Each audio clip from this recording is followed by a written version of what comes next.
कर्पूरगौरं करुणावतारं संसारसारं भुजगेन्द्रहारं सदा वसन्तं हृदयारविन्दे भवं भवानी सहितं नमामि। ओम नमः शिवाय। दर्शक बंधु, कौन आपणक जीवन में दुखर पहाड़ भांगी पड़ी? कठिन परिश्रम पर भी कौन सफलता मिलूना किंबा मन चाहूवा जीवन साथी टे पाइबापी आपण अपेक्षा करिसेंती। शास्त्र कहे जोठी मनुष्यर सब चेष्टा हार मानि जाए सेठू महादेवंक चमत्कार आरंभ होता है। आज आम आलोचना करबा एमिति एक व्रत विषय जहाँ माता पार्वती को तांको पुत्रंक सह मिलन कराइथिला। जड़े कुष्ठ रोगी को कांचन परी काया देइथिला एवं जड़े निस्व ब्राह्मण को राज्यर भाग्य विधाता बनाई देइथिला। ताहा हेउछि संपूर्ण 16 सोमवार व्रतर कथा। आसंतु भक्तिर सह हजिजिबा से समय रे थरे भगवान शिव एवं माता पार्वती स्वयं मर्त्यमंडल को ओह्लाई आसिले। केवल यह एक कथा नहे, यह हेउछि विश्वासर से शक्ति जहाँ असंभव को मध्य संभव कर दे थाए। शास्त्र कहे जेतेबेले पृथ्वी रे पाप बढ़े किंबा भक्तर आकुल निवेदन शिवंक कानरे पड़े सेतेबेले से स्वयं भ्रमण पई बाहरती। माता पार्वती कहिले, हे प्रभु, आपणक सृष्टिर सबुठारु सुंदर स्थान अमरावती नगरी बोली मु शुणिछि। चलतु आमे आज सेठाकु जिबा। प्रभु शंकर मंद हास्य करी वृषभ उपरे आरूढ़ होई मर्त्यकु आसिले। अमरावती नगरी सेतेबेले स्वर्ग परी शोभा पाउथिला। सेठारे थिबा शिव मंदिरटी कला स्थापत्यर एक श्रेष्ठ निदर्शन थिला। महादेव सेठारे एक साधारण बेशरे अवस्थान कले। मंदिरर शांत परिवेश रे माता पार्वती पशा खेलिबाकु जिद कले।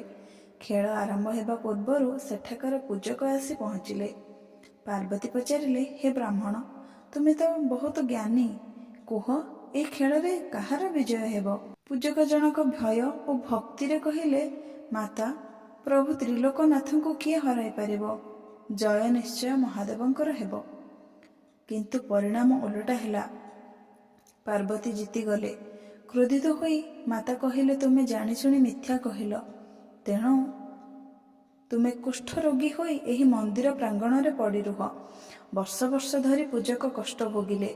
शेषरे स्वर्गरु किछि अप्सरा सेही पथ दे जाउथुवा बेले पूजकंक दुर्दशा देखि रहीगले।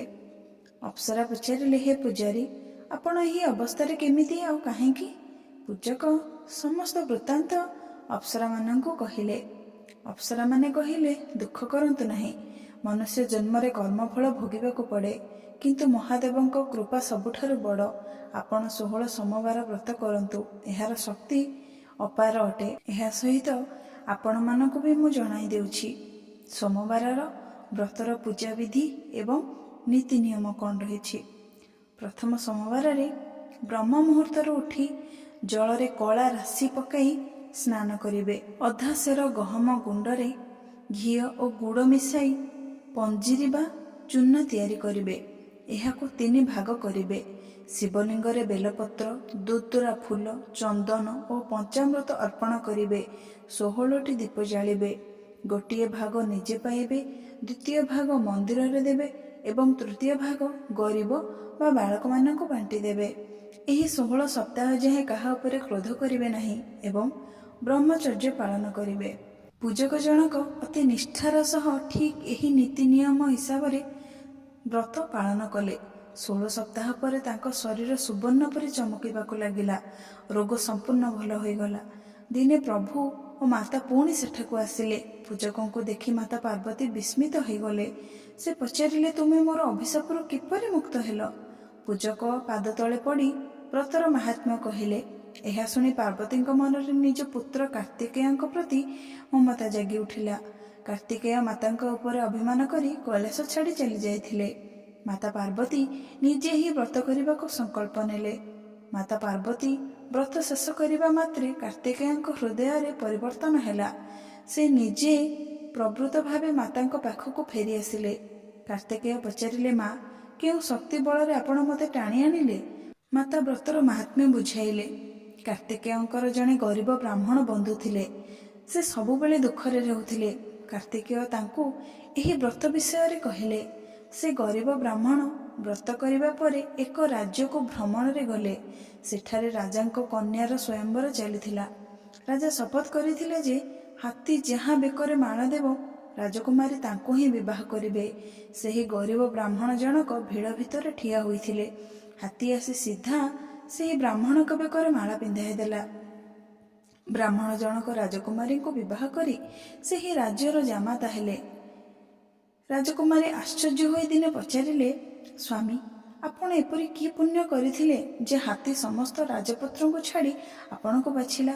ବ୍ରାହ୍ମଣ କହିଲେ, ଏହା କେବଳ 16 ସୋମବାର ବ୍ରତର ଫଳ ଅଟେ। ରାଜକୁମାରୀ ମଧ୍ୟ ଏକ ସୁନ୍ଦର ସନ୍ତାନ ଆଶାରେ ଏହି ବ୍ରତ କଲେ। ଶିବଙ୍କ କୃପାରୁ ତାଙ୍କର ଏକ ସୁନ୍ଦର ଓ ବୁଦ୍ଧିମାନ ପୁତ୍ର ଜନ୍ମ ହେଲା। ସେହି ପୁତ୍ର ବଡ଼ ହୋଇ ଯେତେବେଳେ ବ୍ରତର ମାହାତ୍ମ୍ୟ ଜାଣିଲା, ସେ ରାଜ୍ୟ ପାଇବା ପାଇଁ ବ୍ରତ କଲା। କିଛି ଦିନ ପରେ ରାଜାଙ୍କର ମୃତ୍ୟୁ ହେଲା ଏବଂ ସେହି ବାଳକ ସିଂହାସନ ଆରୋହଣ କଲା। ଥରେ ସେହି ବ୍ରାହ୍ମଣ ପୁତ୍ର ବ୍ରତ କରୁଥିଲେ। ସେ ତାଙ୍କ ପତ୍ନୀଙ୍କୁ କହିଲେ ମନ୍ଦିରକୁ ପ୍ରସାଦ ନେଇ ଆସିବା ପାଇଁ, କିନ୍ତୁ ପତ୍ନୀ ଅହଙ୍କାର ବଶତଃ ନିଜେ ନ ଯାଇ ଦାସୀଙ୍କ ହାତରେ ପ୍ରସାଦ ପଠାଇଦେଲେ। ମହାଦେବ ଏଥିରେ ଅସନ୍ତୁଷ୍ଟ ହେଲେ। ରାଜାଙ୍କୁ ସ୍ୱପ୍ନରେ କହିଲେ, ତୁମ ପତ୍ନୀଙ୍କୁ ତ୍ୟାଗ କର, ନଚେତ୍ ରାଜ୍ୟ ନଷ୍ଟ ହୋଇଯିବ। ରାଜା ବାଧ୍ୟ ହୋଇ ରାଣୀକୁ ବାହାର କରିଦେଲେ। ରାଣୀ ଜଣକ ଅନେକ ଦୁଃଖ କଷ୍ଟ ଭୋଗି ଶେଷରେ ଜଣେ ବୃଦ୍ଧା ପାଖରେ ଆଶ୍ରୟ ନେଲେ।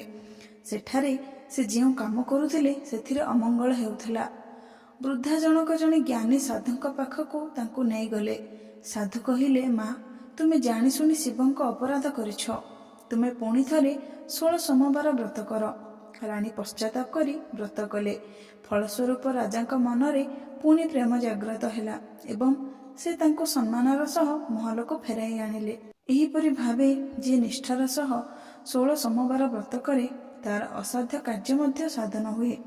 କୁମାରୀ କନ୍ୟା କଲେ ଉତ୍ତମ ବର ପାଏ, ବିବାହିତ ନାରୀ କଲେ ଅହିଁଆ ସୌଭାଗ୍ୟ ପାଏ, ବ୍ୟବସାୟୀ କଲେ ଧନ ଲାଭ ହୁଏ, ରୋଗୀ କଲେ ଆରୋଗ୍ୟ ପ୍ରାପ୍ତ ହୁଏ।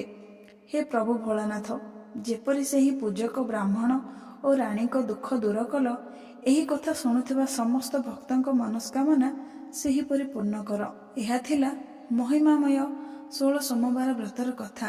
ଏହି କଥା ଆମକୁ ଶିଖାଏ ଯେ ଯଦି ମନରେ ନିଷ୍ଠା ଏବଂ ପ୍ରଭୁଙ୍କ ଉପରେ ଅଟଳ ବିଶ୍ୱାସ ଥାଏ, ତେବେ ଭାଗ୍ୟର ରେଖା ମଧ୍ୟ ବଦଳିଯାଏ। ଅଭିଶପ୍ତ ପୂଜକ ହେଉ କି ଅଭିମାନୀ ରାଣୀ, ମହାଦେବଙ୍କ ଶରଣାପନ୍ନ ହେବା ପରେ ସମସ୍ତଙ୍କ ଜୀବନ ଆଲୋକିତ ହୋଇଯାଇଛି। ଯଦି ଆପଣ ମଧ୍ୟ ନିଜ ଜୀବନରେ କୌଣସି ସଙ୍କଟ ଦେଇ ଗତି କରୁଛନ୍ତି, ତେବେ ପୂର୍ଣ୍ଣ ଭକ୍ତିର ସହ ମହାଦେବଙ୍କୁ ସ୍ମରଣ କରନ୍ତୁ। ମନେ ରଖନ୍ତୁ, ସେ ହେଉଛନ୍ତି ଭୋଳାନାଥ। ଅଳ୍ପରେ ସେ ସନ୍ତୁଷ୍ଟ ହୋଇଯାଆନ୍ତି ଏବଂ ନିଜ ଭକ୍ତର ଝୋଲି ଖୁସିରେ ଭରି ଦିଅନ୍ତି। ଆଶା କରୁଛି ଆଜିର ଏହି ପବିତ୍ର କଥା ଆପଣଙ୍କ ମନକୁ ଶାନ୍ତି ଦେଇଥିବ। ଯଦି ଆପଣଙ୍କୁ ଏହି ଭିଡ଼ିଓଟି ଭଲ ଲାଗିଥାଏ, ତେବେ ଏହାକୁ ଲାଇକ୍ କରନ୍ତୁ ଏବଂ ନିଜ ପ୍ରିୟଜନଙ୍କ ସହ ସେୟାର କରନ୍ତୁ, ଯେପରି ସମସ୍ତେ ମହାଦେବଙ୍କ ଏହି ମହାତ୍ମ୍ୟ ବିଷୟରେ ଜାଣିପାରିବେ। କମେଣ୍ଟ ବକ୍ସରେ ଓମ୍ ନମଃ ଶିବାୟ ଲେଖିବାକୁ ଭୁଲନ୍ତୁ ନାହିଁ। ଆମ ଚ୍ୟାନେଲକୁ ସବସ୍କ୍ରାଇବ୍ କରନ୍ତୁ, ଯେମିତି ଆଗକୁ ଆପଣ ଏମିତି ଆହୁରି ପୁରାଣ କଥା ଏବଂ ଆଧ୍ୟାତ୍ମିକ ଜ୍ଞାନ ପାଇପାରିବେ। ପ୍ରଭୁ ଶିବ ଓ ମାତା ପାର୍ବତୀଙ୍କ ଆଶୀର୍ବାଦ ଆପଣଙ୍କ ପରିବାର ଉପରେ ସଦା ସର୍ବଦା ରହିଥାଉ। ଆଜି ପାଇଁ ବିଦାୟ ନେଉଛି। ପୁଣି ଦେଖା ହେବ ଆଉ ଏକ ନୂଆ ଅଧ୍ୟାୟରେ। ରହିଲି। ଜୟ ଜଗନ୍ନାଥ। ଓମ୍ ନମଃ ଶିବାୟ।